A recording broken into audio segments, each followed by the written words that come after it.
नवरात्रि में कुंडली जागरण हेतु सर्वोत्तम दिन है। नवरात्रि के 5वें दिन स्कंद माता का पूजन। नवरात्रि के 5वें दिन कुंडली जागरण हेतु विशुद्ध चक्र का वेदन विधि वर्णन। देखो भाई, ये जो है स्कंद माता है, शास्त्रों में वर्णित है कि स्कंद माता है, इसका पूजन जो है दुर्गा माता के 5वें स्वरूप का नाम स्कंद माता के रूप में जाना जाता है। भगवान कुमार, भगवान स्कंद, ये कुमार के नाम से भी प्रसिद्ध है, क्योंकि 6 कृतिकाओं ने इनको दुग्धपान कराया था।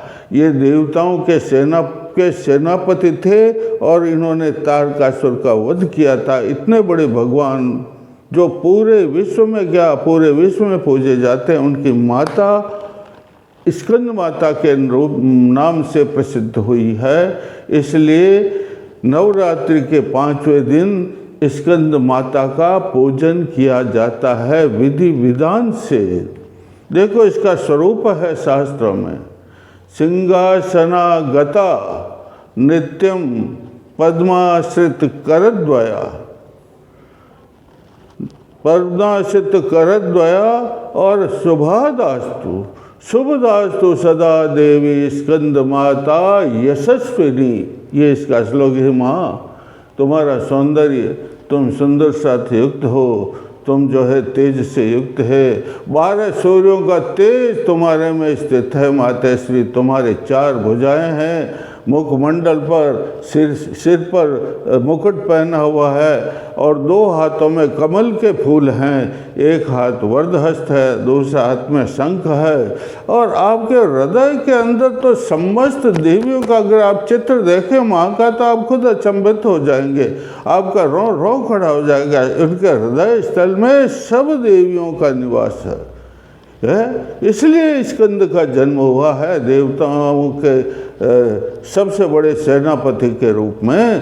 तो जो है इनका पूजन अर्चन जो है नवरात्रि के 5वें दिन किया जाता है। शास्त्र विधि के अनुसार पूजन करते हैं।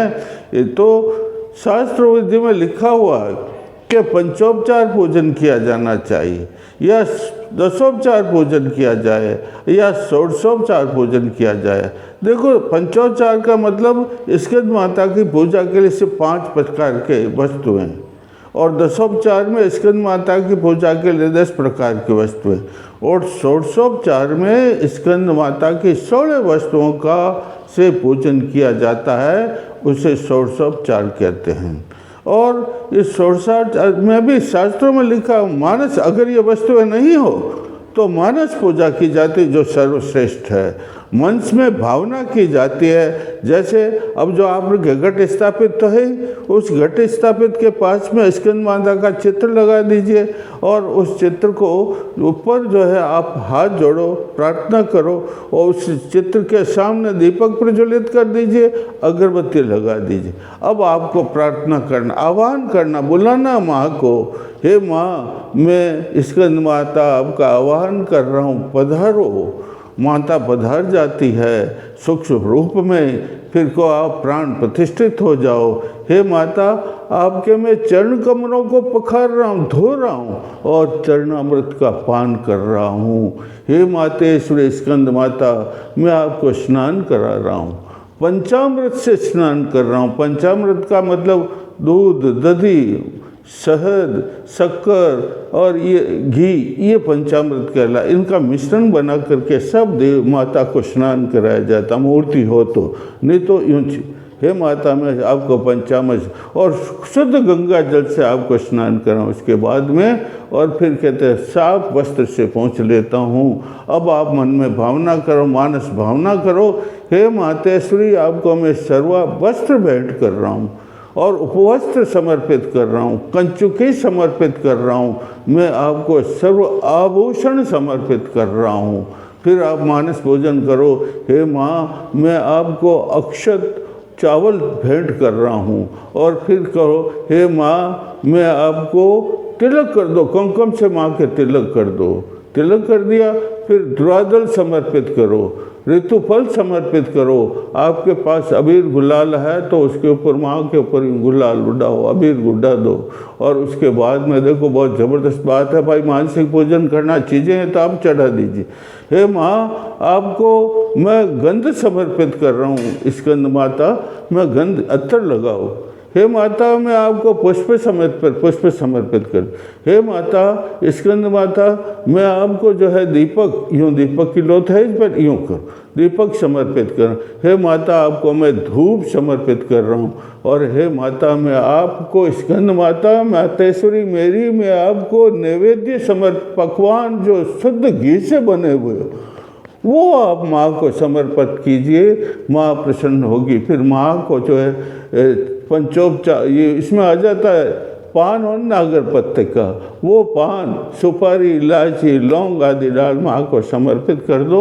और फिर सब खड़े हो जाए, सब खड़े होकर के 5 बत्ती वाला जो है आप दीपक लीजिए या 7 बत्ती वाला लीजिए और सब खड़े होकर के माँ की आरती करना है। जय जय स्कंद माता, जय जय स्कंद माता, जय। आज 7 बार करना भाई ऐसे, जय जय स्कंद माता, जय जय स्कंद माता, जय जय स्कंद। इस प्रकार आप जो है 5 बार कर दो या 7 बार कर दो, फिर यूँ लो आप, फिर पुष्पांजलि से। इससे करने से माँ प्रसन्न हो जाती, स्कंद माता, दुर्गा माता प्रसन्न हो जाती, कुंडली माता प्रसन्न हो जाती है।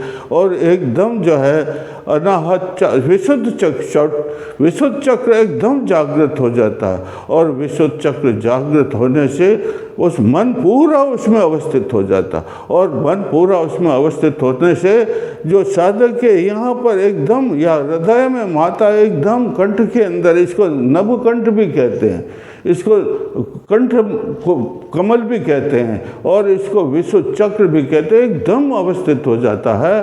तो विशुद्ध चक्र जागृत हो जाता है।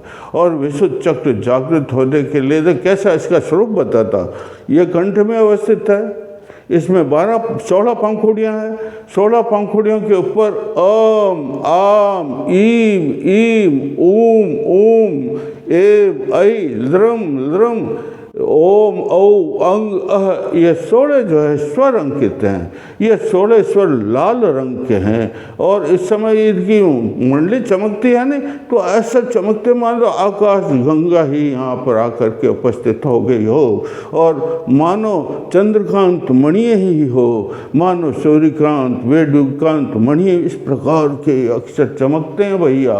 ये ज्ञान के स्रोत हैं, विद्या के स्रोत हैं, इनका जागृत करना पड़ता है एक स्वर को। कैसे पूजन कर लिया, फिर जैसे ओम आम ओम भोजपत्र पर लिखो, पूजन करो, ओम ओम ओम ओम ईम ओम ओम लिम ओम, इस प्रकार पूरा अ से लगा के अह तक 16 स्वरों का पूजन किया जाता है। तब कहीं जाकर के विशुद्ध चक्र चेतन हो जाता।